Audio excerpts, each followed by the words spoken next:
G'day.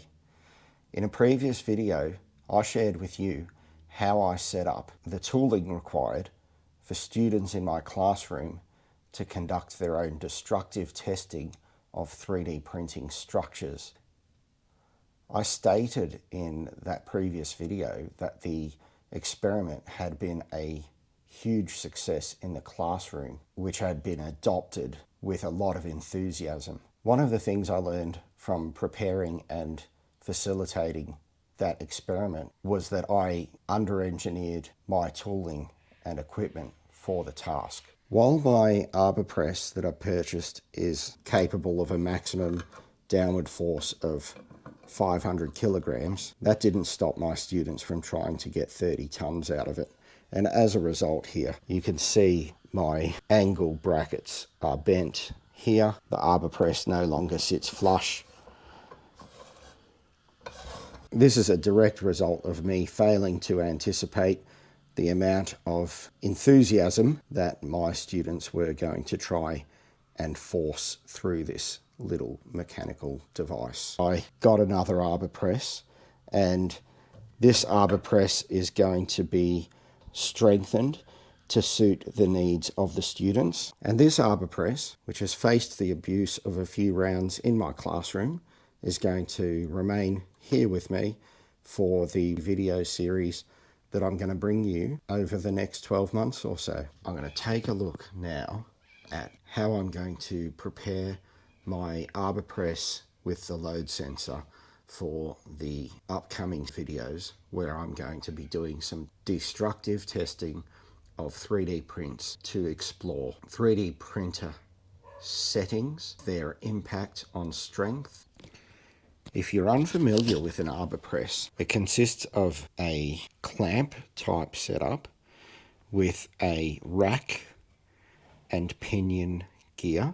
The pinion gear is attached to a lever which can be handled, and the rack is attached to a plunger or a piston that moves up and down, simply like that.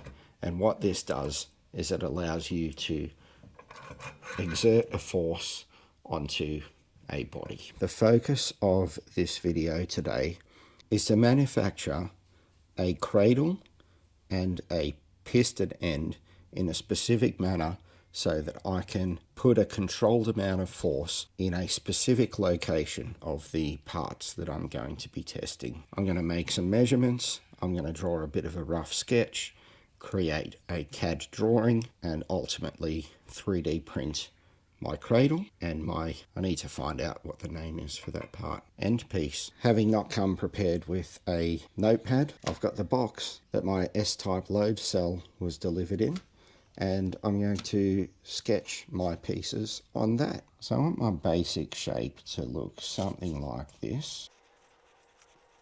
I've got a valley which the part can be pressed into.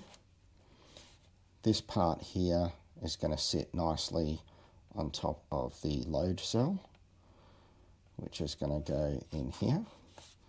These parts here need to be shallow enough to not interfere with the plate. I can always remove this little table thing if I have to, but it would be good not to have to. It would be nice if I could pick up this hole here and use this as a locating pin. So this is sort of the front view. From the side, if I want to pick up that hole, I might end up with a bit of a dowel here and a sort of a shape like this. And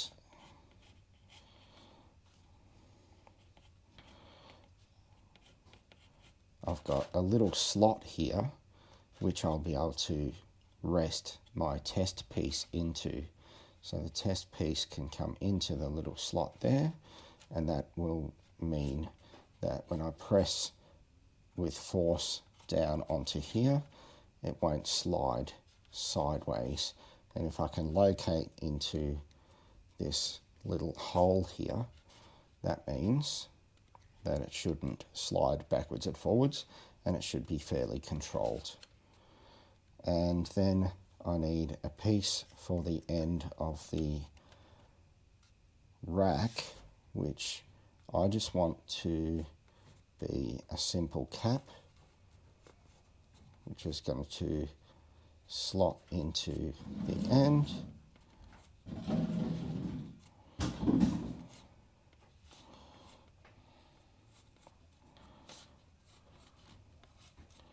And have a bit of a radius on the end like that. I'll say probably about, I don't know, I'll get to the measurements shortly. So there'll be a bit of a slot, a bit of a radius, and this will then push down nicely into that space there.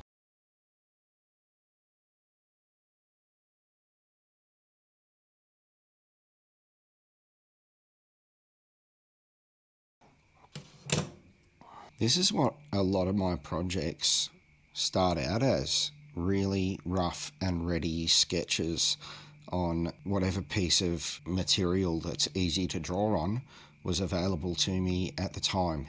I have enough measurements and a rough enough idea of how I want this item to look to be able to go and build a couple of CAD models. So that's the next step.